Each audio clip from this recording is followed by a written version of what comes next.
Oh, good morning. Welcome back to Buffalo-Plaid Breakfast. It's good to be back after a week off where we had a recording. Jan is traveling the globe today, and so I'm joined by Cal Roberson from the FID portion of Integris. Good morning, Cal. Hey, good morning, Jeremy. How are you doing today? I'm doing good. I got a little sunburn, but other than that, I'm doing pretty good. Well, I mean, you know, it's fits the theme. I mean, you're perfectly great with it. That's my version of Prad today. There you go. There you go. You know, we talk coffee and cybersecurity. Do you drink coffee, Cal? I do, but today I got tea. So, all right. Well, you know, we invited you on today to kind of just have some discussion around banking and cybersecurity compliance and some of the things you've dealt with over the years there. Let's just start. You know, what are those regulations? What are some of the compliances that banks have to face? Man, there's so many of them that they really have to go after, and you know, it's constantly evolving and changing and moving all over the place. But you know, they have to follow the FFIEC guidelines. You know, they have the CAT tools, specifically around IT and cybersecurity, and so trying to keep up with those and try to help evolve them past, you know, just compliance. You know, really the goal for banking is compliance is the base level of security that's required. We want to, you know, we want to get above and beyond that, but you know, some of those regulations can be all over the place depending on, you know, when they were written and how long ago that was and how much the actual security threat has evolved since then too. Yeah, it's one of the really big challenges that we face, you know, when dealing with any kind of regulatory industry, and banks, as you mentioned, are very heavily involved in that. You know, you mentioned some tools, you know, the CAT tool, which is the cybersecurity assessment tool, and FFIEC guidelines. How do they check those? You know, kind of what do we see from banks? You know, how are they coming in and verifying that we're meeting those regulatory compliances? Yeah, there's, you know, some constant audits and verifications of those, as well as, you know, we help out to answer a lot of those questions along the way. And for the most part, you know, in my opinion, some of those are fairly outdated in the sense of, you know, they say things like, do you have a patching policy or schedule? And the frequency of that has gotten way more, it needs to occur way more frequently than when those were initially written. And so, you know, the patching policy 3 years ago was, you know, monthly. And now it's really at least weekly and if not daily. So, you know, those things have really evolved. And so we're trying to, you know, work with our banks to help make sure they get that up to, you know, what is actually a good security posture as opposed to just what the regulatory compliance says. So you know, it's a challenge to, you know, improve security. It's always the balance of how much security versus convenience versus, you know, actually being able to operate a business for sure. Yeah, it is. You mentioned it well. We talked about it just a couple of weeks ago about the convenience, letting that be your crutch to avoid cybersecurity. And so with the regulatory side of things, you know, are there kind of some trends you're seeing on that side? Anything you're seeing in changes or hearing about? Yeah, there's been a big push recently for the backups and really making sure those backups are just undeniably strong and tested. You know, immutable backups to make sure that there's no option for change, even from, you know, the potential for a rogue employee. You know, we want to make sure those backups are solid in every form or facet. You know, there was some regulatory stats we saw at some recent roundtables and panels with regulators where they were saying they're seeing a large increase in ransomware across banking year over year. You know, realistically, we haven't seen that, but you know, their statistics are across the nation. You know, ours is just from our customer base, but so we're not seeing really any. You know, ransomware is negligible if anything for us, but across the industry, apparently it is growing quite heavily. And so, you know, backups is a big piece of that. And, you know, we've seen some stats where realistically on cybersecurity, there's two ways bad guys are going to get in: unpatched systems and users. And so the user part is the hardest because, convenience, but we also need them to still be effective and produce for the bank. And so that's when the backups and the patching and all of those things come into place. If you assume that one of your users is going to click on a link, what are we going to do to stop that from spreading, stop it from becoming an actual issue, and stop it at that one piece of that user clicking on the link? So. Yeah, it truly is. The users are the weakest link we face. And I love the fact that the resiliency is becoming such a pushing force in the industry, being able to recover from those. And you mentioned that Integris customers, are not seeing the ransomware as much. And do you feel that's because we go above and beyond that compliance side of things? Or what is your kind of opinion on why that's trending that way? Yeah, definitely. This is, an initiative that I think we really started focusing on several years ago, with the idea of being like, let's make sure we get effective user training out there. Let's make sure that, we have the best spam filtering possible, the best link protect possible, so that even if they do click on a link, we still have a good chance of stopping it. And then when they do click on a link, and for whatever reason it gets through, we do the segmentation pieces and we limit their access and go through that, so that even if they do get in there, it's not going to be a widespread event. So, you were instrumental in a lot of that for the banking sector, for the financial institution division, of making sure a lot of that goes into place, because we saw how painful those were. Like, we want to make sure that if you're going to be a partner with us as a bank, we don't want you to have this just as much as you don't want to have it, a ransomware type event. And so we put all the measures we can reasonably put in place to stop any kind of threat like that. Yeah, and I think you mentioned it all, and getting that framework in place is really key. As we talk through the whole processes, there are a lot of effective ways we can use that framework. You mentioned a lot of the great tools and items we use. How do you kind of approach that whenever you first go into a bank and determine what they need? Do you do any kind of assessments or anything like that when looking at those things?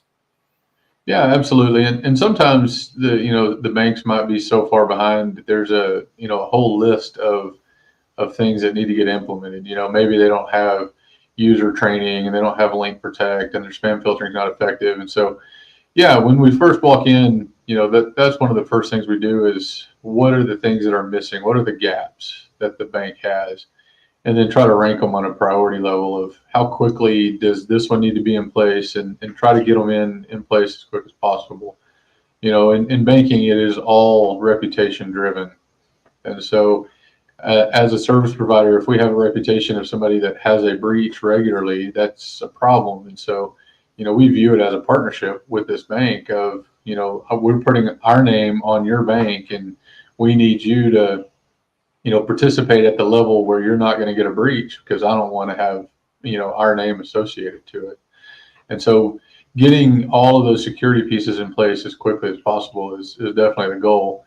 And, it's so undervalued how much a breach affects a bank. I mean, just the opportunity costs alone, because your staff is going to be involved in, a cyber insurance event and having to gather data and forensics and do the evaluation. And, when a bank changes cores, it takes them 18 months, and it takes most all of the senior management, the operations team, completely out of commission for any kind of new projects the bank wants to do. A similar thing happens to a smaller scale whenever there's some kind of breach. And so, if you want to grow the bank and you want to offer new initiatives and new products and new services, it's going to be real hard if your whole senior team is tied up for 6 months trying to remediate and clean up and deal with lawyers and customer notifications and all the things that go along with that. So avoiding a breach is definitely the preferred method. Yeah. None of us want to be involved in those incidents and those booms and those events. It's not where we want to live. it's like we do a mini audit when we come in and look at it based on what you're saying, so that we can understand where they're at and stuff. How do banks maintain that going forward? How do you kind of maintain that robust controls once you've implemented? Obviously, we know you mentioned it. What works 3 years ago is not the same as today. Kind of how do you see banks needing to maintain that, view that going forward, to make sure that they have those continued? Yeah, that's a good question. So the first thing I would say is you need to have a partner that's staying on the forefront of that, for sure. A good ISO helps out a lot with that, of making sure they're doing the audits and the checks of the IT service provider, to make sure that they're doing a good job with that. They're handling all the compliance side of that. But really a team that is looking forward for what those things are, participating in the industry, looking at the FFIECs and the stuff that's coming out after the fact, but also saying, well, where are the threats going to be coming from? AI is a great example.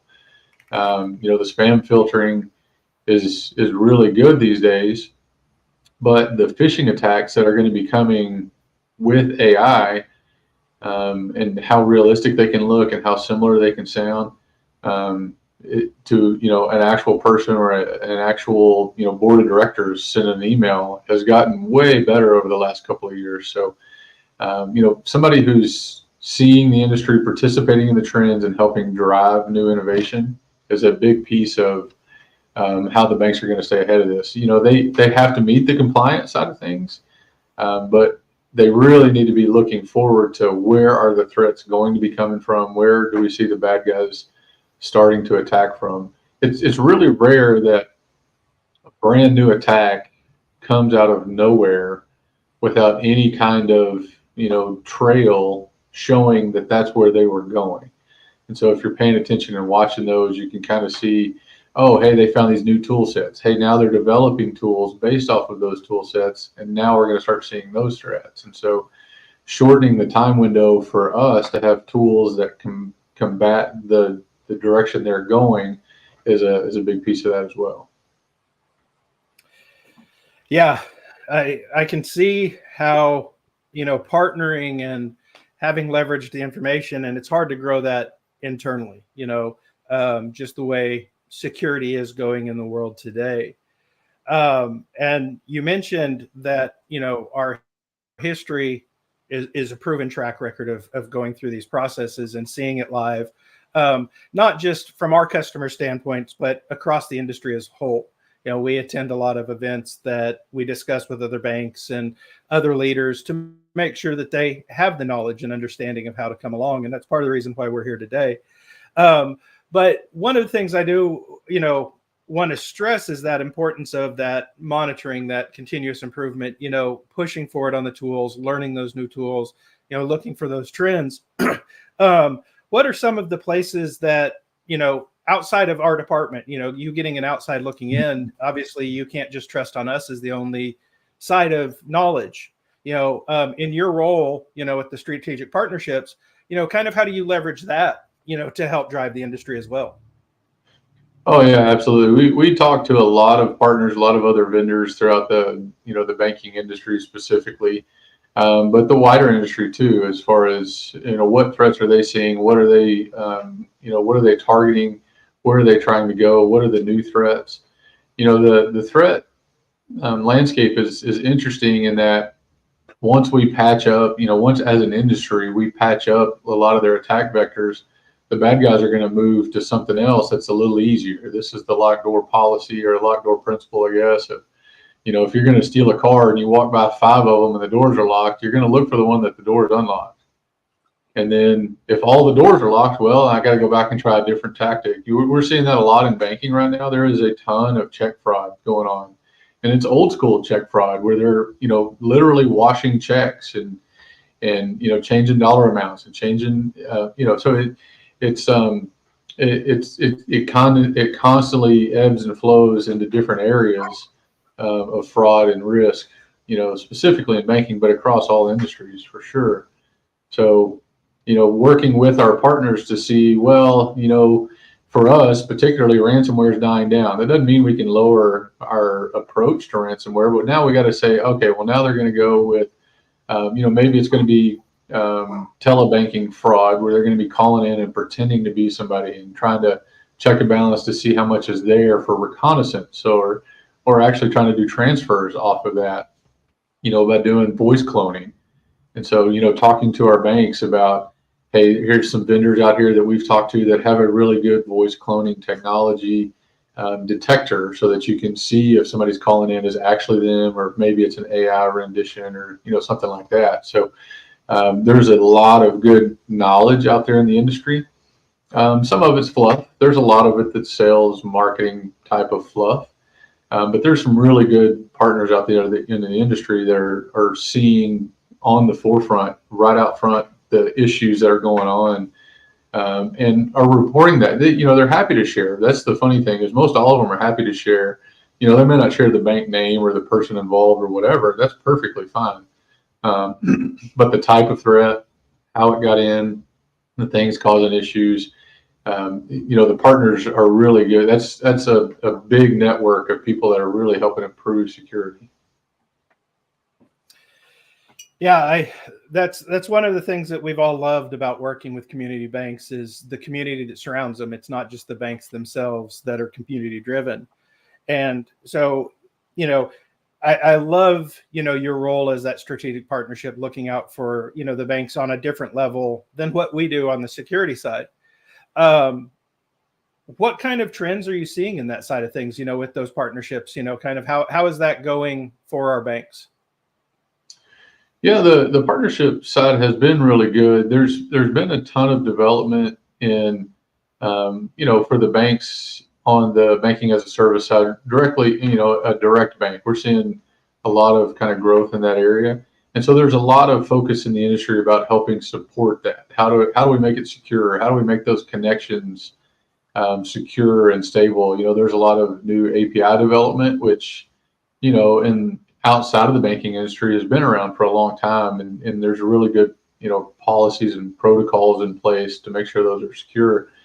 So we're starting to see some of that happen now in the banking industry, because in reality, a lot of the banking, the banking technology pieces, they do lag behind the greater industries out there, the tech industries of the world. Those guys are the cutting edge for sure. And so we're learning from those mistakes that they've made over the years, and implementing on a slower, more steady pace along the way.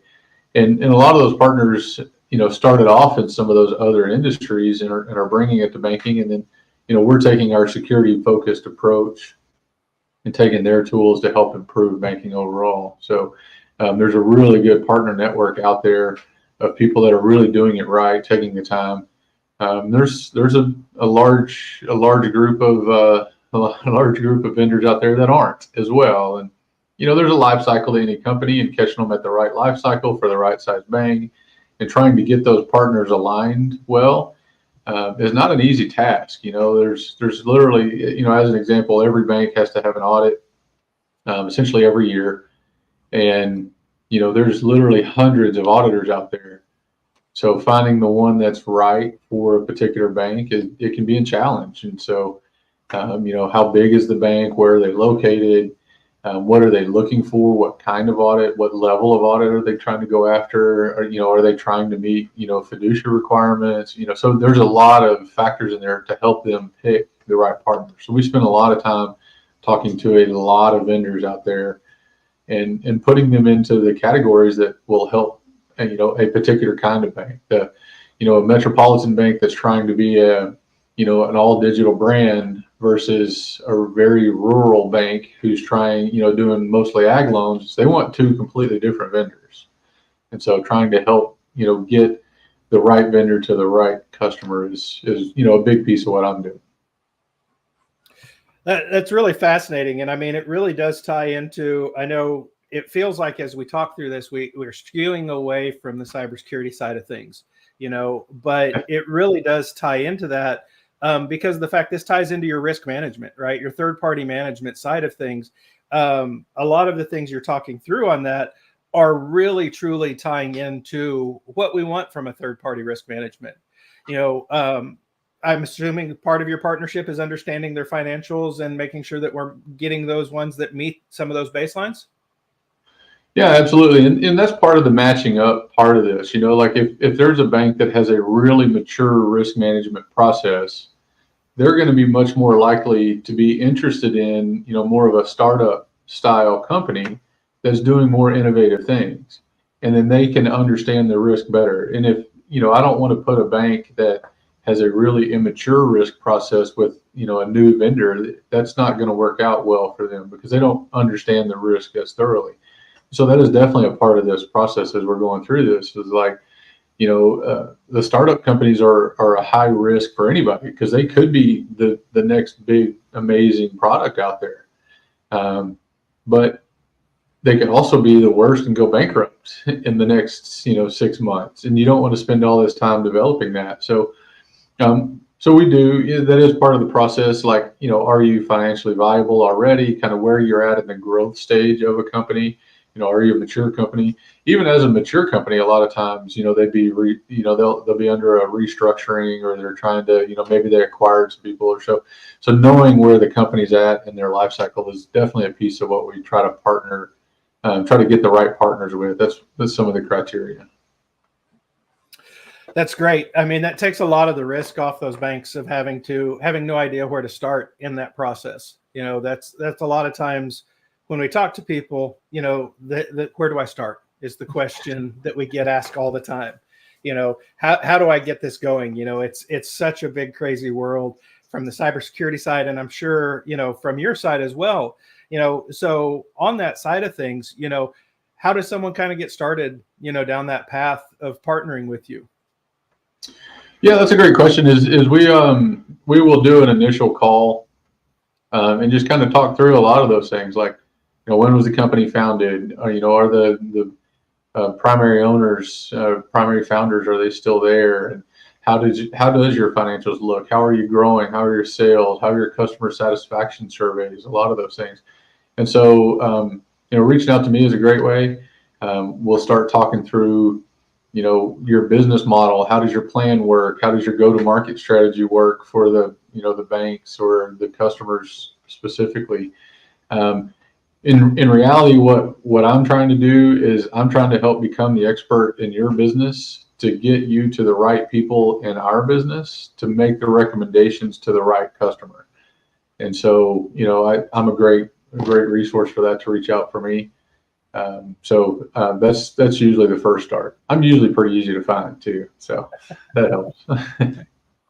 Absolutely. Yeah, it's always amazing when we're trying to find these partners and bringing them in touch, bridging that gap, because of the fact that we have a lot of context and places that we can go and get our name seen and people talk to us. And so it makes a lot of sense for us to have you in the role they are to bridge that gap to our customers.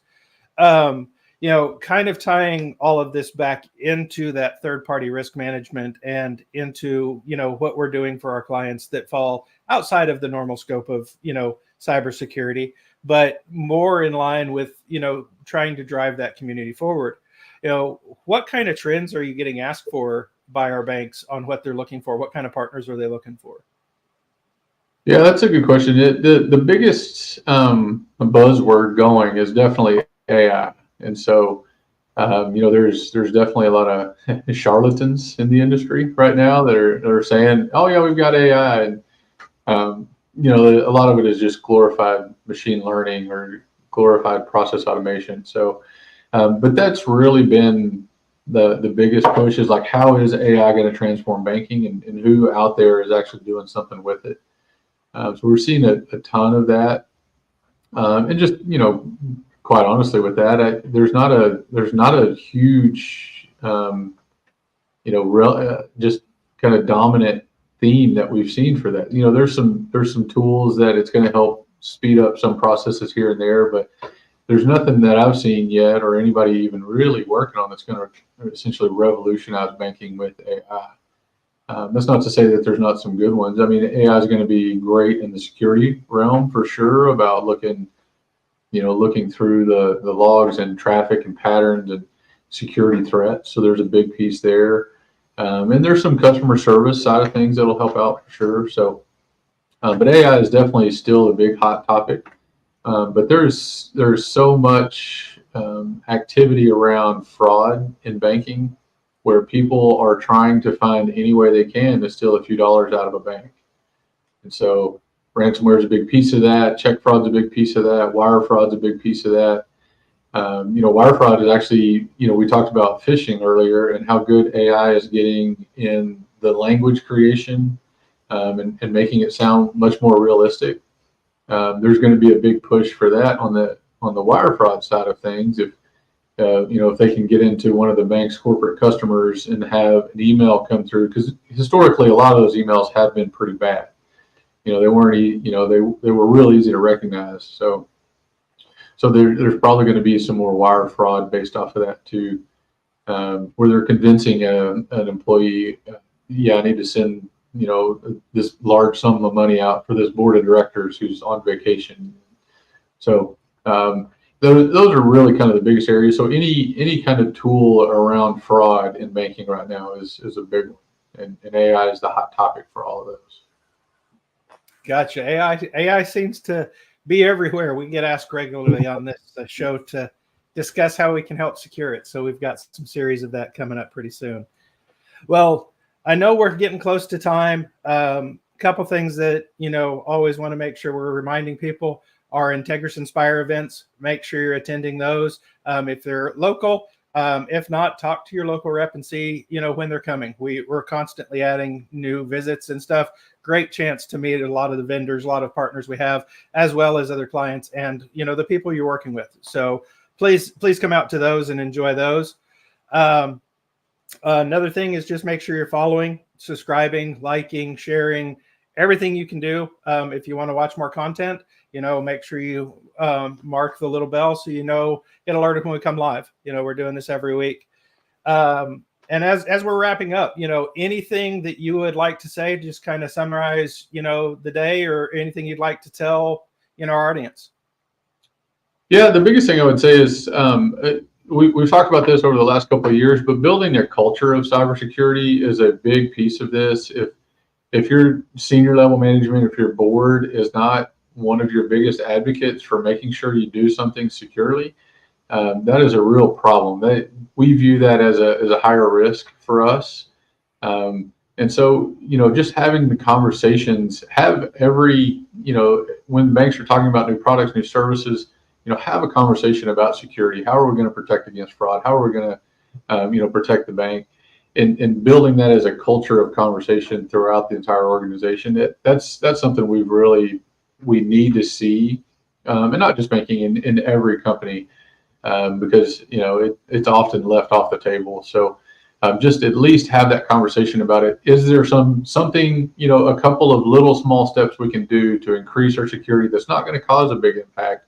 We need to be doing those. So, having that conversation be a part of everything and making it part of the culture of the organization.